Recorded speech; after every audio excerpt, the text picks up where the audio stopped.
भवानी शंकरो वंदे श्रद्धा विश्वास रूपिणौ याभ्याम विना न पश्यन्ति सिद्धः स्वन्तः स्थमीश्वरम। हर हर महादेव। हार्दिक स्वागत करता हूं आप सभी भगवत प्रेमी दर्शकों का आपके अपने ही YouTube चैनल जगत पिता शिव में। भगवान श्री वटेश्वर महादेव जी की कृपा से आप सभी स्वस्थ सकुशल और प्रसन्न होंगे, ऐसा मुझे विश्वास है। नाभिषेको न संस्कारः सिंहस्य क्रियते मृगैः विक्रमार्जित सत्वस्य स्वयमेव मृगेन्द्रता। अर्थात सिंह का राज्याभिषेक या संस्कार मृगों के द्वारा नहीं किया जाता है, फिर भी वह अपने आत्मबल और पराक्रम से स्वयं ही मृगेंद्र कहा जाता है। अर्थात राजा बनने के लिए वह किसी पर निर्भर नहीं रहता। आत्मनिर्भरता का महत्व बताता हुआ यह महत्वपूर्ण श्लोक था। बहुत शीघ्र ही अब दीपावली का पर्व आने वाला है। बहुत से दर्शक जनों ने दीपावली के संबंध में प्रश्न किए थे। कुछ दर्शकों की ऐसी जिज्ञासा भी थी कि दीपावली की रात्रि में हमें क्या करना चाहिए, क्योंकि बात सत्य है, आप सभी जानते हैं कि दीपावली भी महारात्रियों में से एक है। आप जानते हैं कि 4 महारात्रियां होती हैं, महाशिवरात्रि, होली की रात्रि, श्री कृष्ण जन्माष्टमी की रात्रि और दीपावली की रात्रि। ये चारों ही महारात्रियां बहुत ही महत्वपूर्ण हैं और इसमें शयन नहीं करना चाहिए। यथाशक्ति भगवान नाम स्मरण करें, नाम कीर्तन करें, अपने इष्ट देव के मंत्र का जाप करें। यदि आपको गुरु मंत्र प्राप्त हुआ है तो आप गुरु मंत्र का जाप कर सकते हैं। आपके इष्ट देव महादेव जी हैं तो उनके मंत्र का जाप आप कर सकते हैं। बहुत से भक्तजन दीपावली की रात्रि में जागरण करते हैं, भजन करते हैं, स्तोत्रों का गायन करते हैं, प्रभु की प्रसन्नता के लिए गीत संगीत का आयोजन करते हैं। और दीपावली की रात्रि में बहुत से लोग उग्र तांत्रिक साधनाएं भी करते हैं। लेकिन जैसा कि आप सभी जानते हैं कि इस चैनल पर किसी भी प्रकार की उग्र साधनाओं के विषय में जानकारी नहीं दी जाती है। वैसी साधनाएं सबके लिए नहीं होती हैं और अपने से बिना जाने समझे वैसी साधनाएं करना भी नहीं चाहिए। उसमें श्रेष्ठ गुरु का मार्गदर्शन और उनके दिशा निर्देशों का पालन करना बड़ा आवश्यक है। यह चैनल तो वैसे भी भगवान शिव जी के प्रति समर्पित है। आप इस चैनल पर देख लें, 99% वीडियो आपको शिव जी से ही संबंधित मिलेंगे, या कभी कभी माता पार्वती जी से संबंधित, माता आदिशक्ति से संबंधित कुछ वीडियो आपको मिल जाएंगे। कुल मिलाकर शिव जी से जुड़ी हुई शक्तियों के संबंध में ही इस चैनल पर जानकारी हम देते हैं, क्योंकि अधिकांश जो भी भक्त इस चैनल से जुड़े हैं वह सब शिव भक्त ही हैं। तो आज के वीडियो का जो मूल विषय है वह यही है कि दीपावली की रात्रि जो इतनी महत्वपूर्ण है, जो महारात्रियों में से एक है, तो सभी शिव भक्तों को, जो लोग महादेव जी को अपना इष्ट मानते हैं, उन्हें क्या करना चाहिए। सबसे पहले हमें जानना चाहिए कि दीपावली का मुहूर्त क्या है। देखिए, 29 अक्टूबर मंगलवार को प्रदोष है और प्रदोष के दिन ही धनतेरस होता है, आप सभी जानते हैं। तो 29 अक्टूबर मंगलवार को आपको धनतेरस मानना है। 30 तारीख को अर्थात बुधवार को दिन में 1:04 तक त्रयोदशी है, उसके बाद चतुर्दशी लग जाएगी। कृष्ण पक्ष की चतुर्दशी का संबंध माता काली से है, रुद्रावतार हनुमान जी से भी है और भैरव जी से भी है। बहुत से लोग जो माता काली की साधनाएं करते हैं, हनुमान जी की साधनाएं करते हैं, भैरव बाबा जी की साधनाएं करते हैं, तो वो लोग कार्तिक कृष्ण पक्ष की चतुर्दशी को अवश्य ही इनसे संबंधित सेवाएं करते हैं। माता काली, हनुमान जी या भैरव जी जिसके भी इष्ट हैं, वह लोग कार्तिक कृष्ण पक्ष की चतुर्दशी को विशेष साधनाएं करते हैं, पूजन आदि करते हैं। तो 30 तारीख बुधवार को चतुर्दशी है और 31 अक्टूबर गुरुवार को दीपावली का पर्व है। कुछ लोगों को दीपावली की तिथि में थोड़ा सा कंफ्यूजन था, वो इसलिए क्योंकि 31 तारीख की जो उदया तिथि है, यानी जो 31 तारीख को सूर्योदय हो रहा है, वह चतुर्दशी में हो रहा है। तो लोगों को लग रहा है कि दीपावली तो 1 तारीख को मनानी चाहिए। नहीं, दीपावली 31 अक्टूबर को ही है, गुरुवार को। क्योंकि यदि आप उदया तिथि को लेंगे तो वह 1 तारीख को मिलेगी और 1 तारीख की रात्रि आने पर प्रतिपदा तिथि लग जाएगी, अमावस्या रहेगी ही नहीं रात्रि में। और दीपावली रात्रि प्रधान पर्व है, इसको सदैव ध्यान रखें। तो रात्रि में अमावस्या कब मिल रही है? वो मिल रही है 31 अक्टूबर को, गुरुवार को। गुरुवार को दोपहर 3:12 के बाद से अमावस्या प्रारंभ हो जाएगी। तो गुरुवार की रात्रि में ही तो अमावस्या मिलेगी। इसीलिए सर्वमान्य पंचांग ऋषिकेश पंचांग ने भी यही निर्णय दिया है। तो बिल्कुल स्पष्ट निर्णय है कि 31 अक्टूबर गुरुवार को दीपावली है। इस दिन प्रातः काल से ही आप बिल्कुल पवित्रता का पालन करें, पवित्र भोजन करें। यदि उपवास कर पाए तो यह बहुत अच्छी बात है। आप चाहें तो ऐसा उपवास भी कर लें कि आप फलाहारी चीजें खाएं, व्रत वाली वस्तुएं आप सेवन कर सकते हैं। ऐसा व्रत नहीं रहना है कि केवल पानी पी के ही रहना है। सुविधा अनुसार आप लोग देख लें, क्योंकि इसमें स्वास्थ्य का भी विचार करना पड़ता है।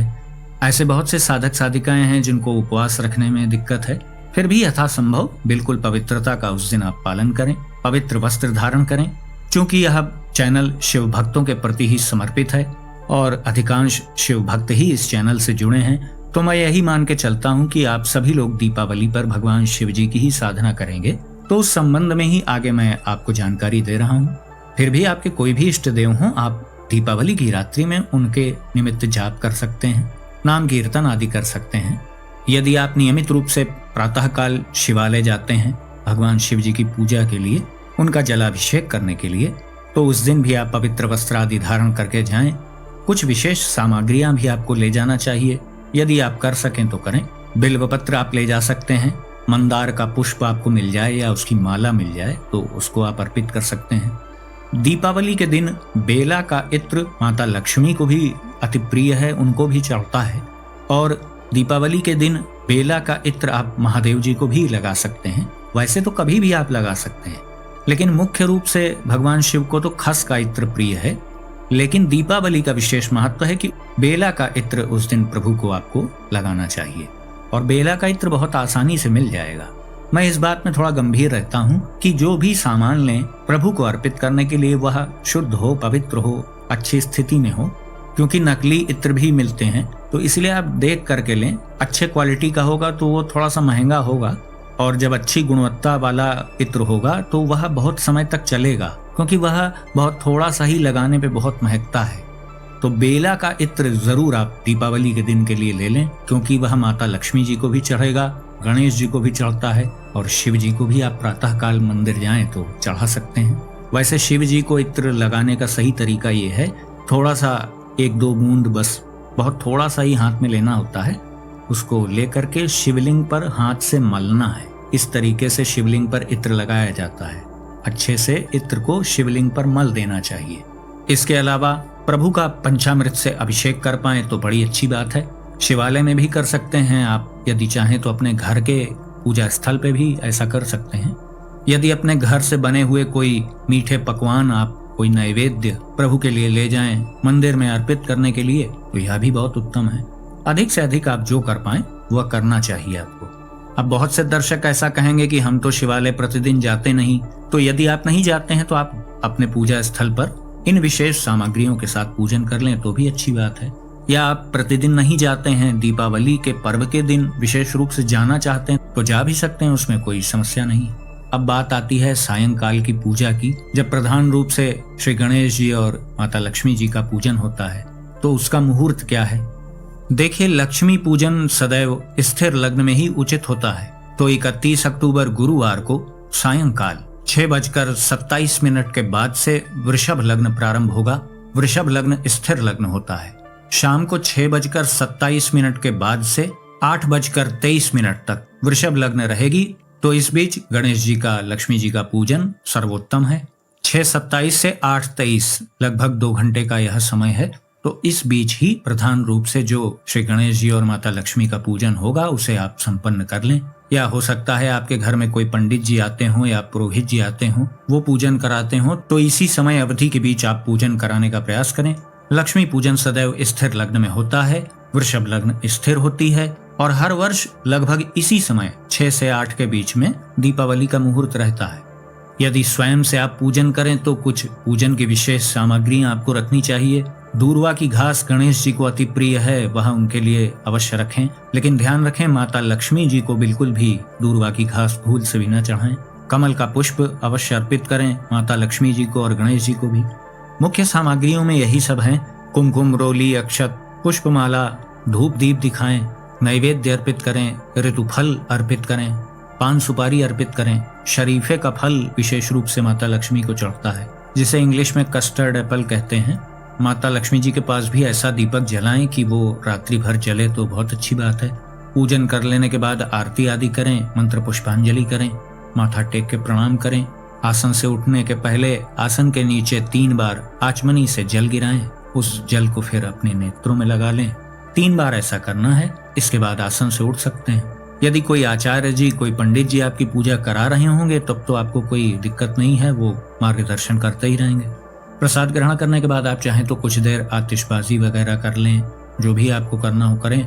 और यदि आप रात्रि में शिव मंत्र का जाप करना चाहते हैं तो आपको इसके लिए जल्दी से जल्दी बैठना चाहिए।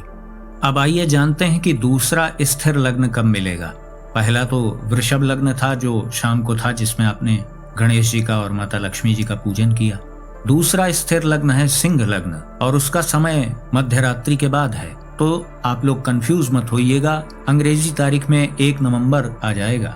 रात्रि 12 बजे के बाद तारीख बदल जाएगी, 31 अक्टूबर की बजाय 1 नवंबर आ जाएगा।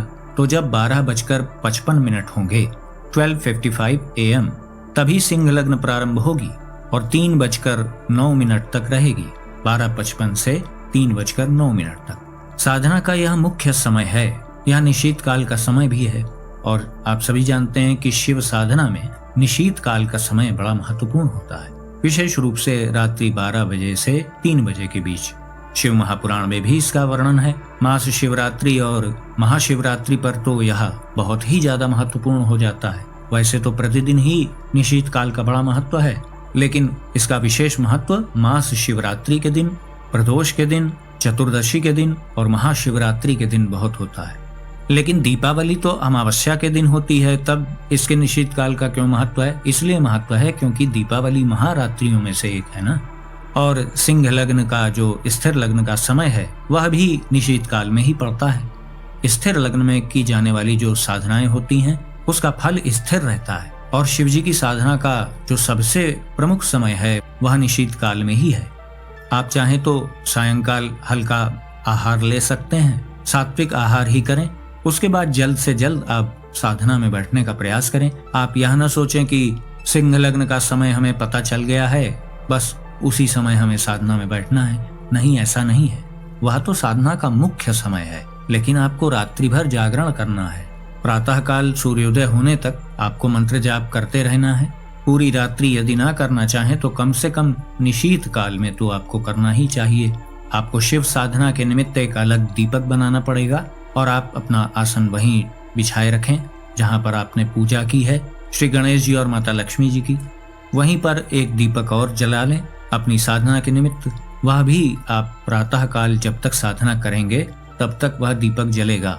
दोनों दीपक आपके तब तक जलेंगे।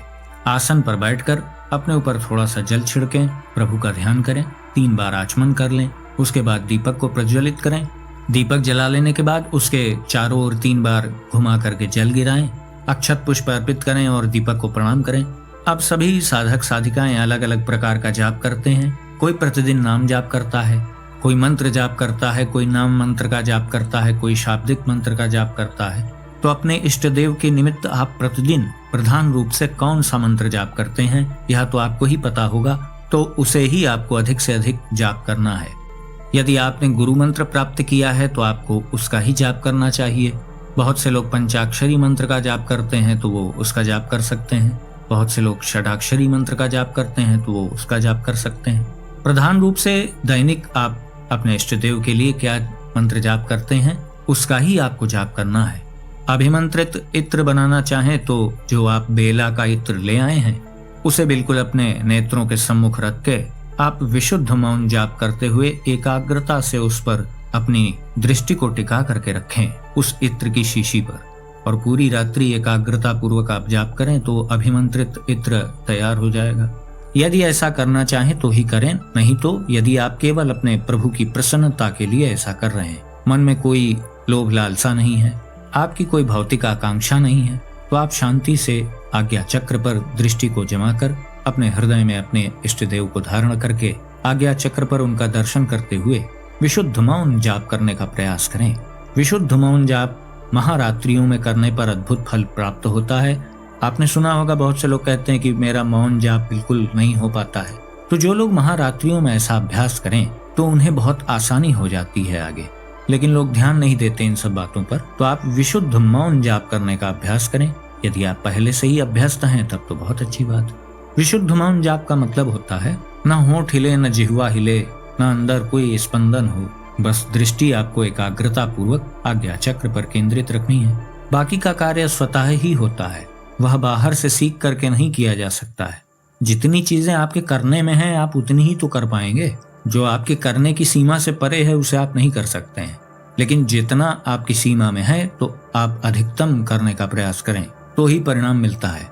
और यदि आप किसी निर्धारित मनोकामना की पूर्ति के लिए जाप कर रहे हैं तो भी कोई बुराई नहीं है, लेकिन बस उसके लिए आप जाप करने के पहले हाथ में अक्षत, जल, पुष्प आदि लेकर के संकल्प अवश्य कर लें उसके निमित्त, क्योंकि मनोकामना पूर्ति के लिए कोई भी जाप करें तो संकल्प आवश्यक है। और यदि केवल आप अपने प्रभु की प्रसन्नता के लिए जाप कर रहे हैं तो आप संकल्प ना भी लें तो कोई समस्या नहीं है। तो इस प्रकार से आप अखंड शिव साधना में दैनिक रूप से जो भी मंत्र जाप करते हो उसका जाप कर सकते हैं। अच्छा, दूसरा और एक कार्य है, यदि आप ऐसा करना चाहें तो यह भी कर सकते हैं। शिव रक्षा स्तोत्र को आप यदि पूरी रात्रि पाठ कर सकें अधिक से अधिक संख्या में तो यह भी आपके लिए बहुत प्रभावी हो जाता है। जो लोग दैनिक रूप से इसका पाठ करते हों वह भी इस रात्रि में अधिक से अधिक संख्या में इसका पाठ करने का प्रयास करें, या अन्य कोई भी स्तोत्र जो आपको बहुत प्रिय हो, जो आप नियमित रूप से करते हो लंबे समय से, उसका पाठ भी अधिक संख्या में आप इस रात्रि में करने का प्रयास करें। तो इससे यह बहुत प्रभावशाली हो जाएगा, क्योंकि महारात्रि का ऐसा प्रभाव है। बहुत से लोग शिव चालीसा का पाठ करते हैं तो वो भी इसका अधिक से अधिक पाठ करने का प्रयास कर सकते हैं। मैं आपको बता दे रहा हूँ, अपने सुविधानुसार जो भी आप इसमें से कर पाएं वह सब बहुत अच्छा है। जो लोग शिव नाम लेखन करते हैं उन्हें रात्रि जागरण करके वही करना चाहिए। बस यह मूल बात आप समझें कि हम दैनिक रूप से अपने इष्ट देव के लिए, महादेव जी के लिए, भगवान शिव जी के लिए जो पाठ करते हो, जो जाप करते हो, उसे ही करने का प्रयास करें, क्योंकि जो कार्य आप लंबे समय से करते आ रहे हैं वही कार्य सिद्ध होने की संभावना होती है। बहुत से ऐसे साधक भी हैं जो प्रधान रूप से केवल नाम जाप ही करते हैं, तो उन्हें नाम कीर्तन या नाम जाप ही करना चाहिए। दीपावली की रात्रि को, रात्रि काल की इस साधना में आप साधना करते समय अभिमंत्रित अंजन भी बना सकते हैं, जिसे काजल कहा जाता है। वैसे तो दीपावली पर सबके यहाँ ही काजल रात्रि में बनाया जाता है शुद्ध कपूर से, जो भीमसेनी कपूर होता है। उसी शुद्ध कपूर से आप साधना काल में काजल भी बना सकते हैं। मतलब एक तरफ आपका नाम जाप या स्तोत्र पाठ या मंत्र जाप आदि चलता रहे और एक तरफ काजल बनता रहे, यह भी आप कर सकते हैं। यदि आप भैरव बाबा जी का मंत्र जाप करते हैं तो आप उनका मंत्र जाप कर सकते हैं इस समय। यदि बीच में आपको ऐसा एहसास हो कि उठना आवश्यक है तो आसन के नीचे जल छोड़ करके 3 बार नेत्रों में लगा करके फिर उठ सकते हैं आप। फिर हाथ पैर धुलकर बिल्कुल पवित्र होकर आकर आप बैठें, फिर से अपना पवित्रीकरण करें, अपने ऊपर जल छिड़कें, 3 बार आचमन करें। तो इस प्रकार आपको सूर्योदय तक प्रयास करके अपनी साधना को करते रहना है। तब तक आपका दीपक प्रज्वलित रहे, यह आपको ध्यान देना है। प्रातः काल जो आपने जाप आदि किया है उसको प्रभु को समर्पित करके फिर आप उठ सकते हैं। तो इस प्रकार से बहुत सरल तरीके से आपका रात्रि जागरण हो जाएगा दीपावली पर। तो ये वीडियो यहीं समाप्त करते हैं। यदि इससे संबंधित कोई प्रश्न आपके मन में हो तो आप कमेंट बॉक्स में प्रश्न कर सकते हैं। यदि वीडियो आपको पसंद आया तो इसे लाइक करें, अपने मित्रों बंधु बांधवों के साथ शेयर करें। यदि इस चैनल का वीडियो आप पहली बार देख रहे हैं तो कृपया इस चैनल को सब्सक्राइब करें और बेल आइकन को भी अवश्य प्रेस कर दीजिएगा, जिससे आगे आने वाले जो मेरे वीडियोस हैं उसकी सूचना आपको सही समय पर प्राप्त हो जाए। तो भगवान श्री अक्षेश्वर महादेव जी से मैं ऐसी प्रार्थना करता हूँ कि वो आप सभी को सदा सुखी, स्वस्थ और ऊर्जावान बनाए रखें। मिलते हैं अगले वीडियो में एक नई और उपयोगी जानकारी के साथ। तब तक के लिए आप सभी भगवत प्रेमी भक्तों को हर हर महादेव।